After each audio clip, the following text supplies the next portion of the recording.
আসসালামু আলাইকুম সবাইকে। শুভ দুপুর। কে কোথায় থেকে ভিডিওটা দেখছেন? এই যে পানির লাইনের মিটারগুলো লাগানো হচ্ছে, সেই কাজগুলো করছি। দেখতেই পাচ্ছেন আপনারা, এটা হলো মিটারের এক সাইড ইউনিয়ন সিস্টেম। এই যে মিটার লাগানো হচ্ছে পানির লাইনের, এই মিটারগুলো সেটিং করা হচ্ছে। ওখানে ইউনিয়নের মতো একটা নাট আছে, সেই নাটগুলো সেটিং করা হচ্ছে। এই পাশে আরেকটা, তার ভিতরে রবার আছে যাতে পানি লিকেজ না করে।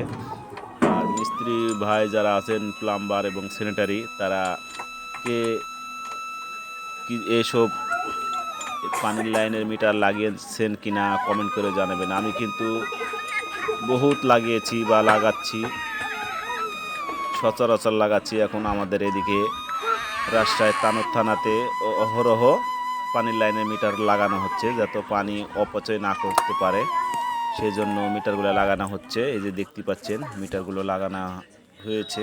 এটা ঢাকনা ছাড়া দেখালাম। মিটারগুলো যখন ট্যাপ কলের মাথা ঘোরানো হবে, তখন কিন্তু ট্যাপ কলের মাথাগুলো, এই মিটারের কাঁটাগুলো ঘুরবে। এই যে দেখতে পাচ্ছেন, এসব সব কিছু দেখে কমেন্ট করে বলবেন, লাইক শেয়ার কমেন্ট করে দেবেন। ধন্যবাদ সব।